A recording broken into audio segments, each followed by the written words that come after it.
And last we've got Wacom Extract. What? Oh, I thought you said Wacom. Alright guys, welcome back to the channel. As you can tell by the title, it's cheap versus expensive skincare. And today we've got a bit of a science experiment for you. But before we get into it, let's just talk about, an average man's skincare journey. It's pretty typical for them to start in the aisles of their grocery store. I mean, why wouldn't you? It's cheap, it's efficient, and you just have no other reason to look elsewhere, right? But there is many reasons to look elsewhere. And we're going to enlighten you today with those reasons.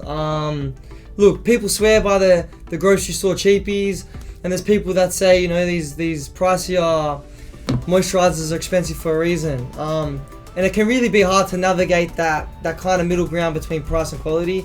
But we think we found one in Hunter Lab. But let's actually put it to the test. So what are we going to be doing today, Jerome? So we're going to be applying both the grocery store moisturizer and Hunter Labs daily face fuel. We're going to be applying it, testing, see how it feels, and then give our feedback on it. So if you like content like this, be sure to like, comment, and subscribe, and let's get into it. Alright, before we get into the experiment, let's just take the moisturizers, pretty typical skincare staple, and just show what a grocery store's ingredients one can be comprised of. You got silicons, and this is used as, a softening / moisturizing effect in a lot of ingredients, but they're actually very bad for your skin, and they're terrible for your reproductive and endocrine systems. You got synthetic fragrances, which can actually be really bad for your skin. They cause eczema, they dry it out, and terrible, especially if you have sensitive skin. You got mineral oil. This pretty much coats the skin like plastic and just clogs your pores and pretty much interferes with how your skin clears out its toxins. You got aluminium. Yes, you heard that right. And then parabens, which are terrible for your hormonal imbalances. Alright, now let's talk about the ingredients in the daily face fuel. Now we're going to get a bit scientific here with some fancy words, but I'll explain it.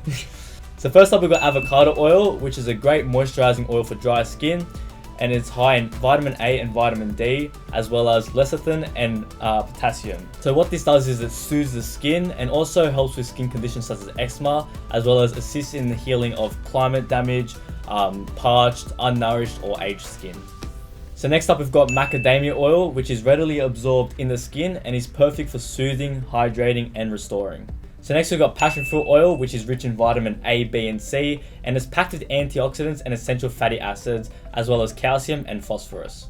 So this ingredient is all about healing and is perfect for repairing skin damage from acne, aging, and sun exposure. So next we've got passion flower. Now this is also rich in vitamins A, B, and C, and is perfect for moisturizing, softening, and renewing. And it also contains anti-inflammatory properties, which will help prevent redness and irritation.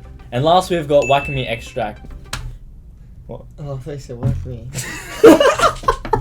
Now this protects your skin from UV rays and is an edible seed coat which contains sodium, iron, potassium, B group vitamins, and calcium. And what this does is it will deeply penetrate your skin, which will help soothe any skin irritation and fight off any free radicals. So what do you reckon is going to happen with this experiment? Come on, give us your hypothesis. So I reckon the grocery store moisturizer will be very thick and oily on the skin, as opposed to Hunter Labs daily face fuel, which I think, because of its good ingredients that we know of, will sit like nice and light and hydrating on the skin. So that's my view. What's your hypothesis? Yeah, similar to yours. I mean, look, we're going in with an open mind.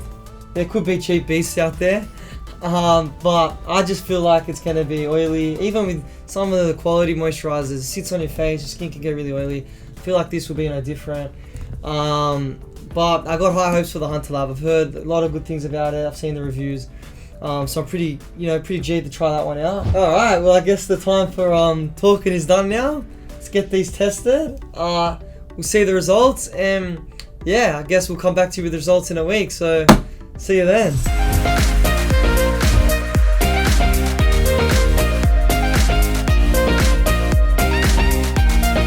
Alright guys, 1 week's up. We've put the products to their paces.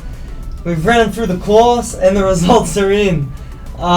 Jerome, let's take us through the quality moisturiser. What was your experience with that? Alright, so the Hunter Lab Daily Face Fuel I found was an awesome product. Very lightweight and extremely hydrating. Applied it morning and night, and I found that it was very light on the skin, very hydrating. Throughout the day, even a few hours after applying it, my skin still felt very nice, very hydrated. As opposed to the cheapie, what I found with this one was it was very thick and heavy on the skin, kind of like a sunscreen texture, which is not really what you want in a moisturizer. And then as the days went on, my skin just felt quite oily, and it just wasn't a pleasant experience. So that was my experience with it. Tell me about yours, Dean. Yeah, look, I mean, off the bat, cheap moisturiser, didn't really expect a huge amount from it. On first application, I mean, look, it didn't stand out much in the first application as in being a negative. Besides, it did feel a little bit heavy on my skin, but my skin wasn't oily or anything at the start. But like Jerome was saying, as the day progressed, my skin just got a lot more oilier and oilier. And even I'd apply it before bed, and I'd wake up and it really wouldn't absorb the moisturiser. My skin would just be even oily as I woke up. So it definitely wasn't, the best experience with the moisturiser in comparison to the Hunter Lab Daily Face Fuel. Now, I actually love this thing. I used it for a week, like we did, and I feel like my scarring got even a little bit better just through that week. It was really lightweight, and I love the fact that Hunter Lab are really transparent with their ingredients that they use. So I'd definitely probably invest in a full size of this. I might even dive deeper into the range, but I think the quality between the two was just miles apart. Proof's in the pudding. Definitely invest in a quality moisturizer. You are paying for quality. I mean, even just to go back to the ingredients, you wouldn't eat all those ingredients that we wrote, all those toxic ingredients. So why would you apply them to your skin? We are very passionate above the collar about kind of educating people about quality through our products. So that's kind of the reason for this video. But in saying that, we hope you guys enjoyed it. We love making content like this, so please leave a like and subscribe to us, and we'll see you in the next one.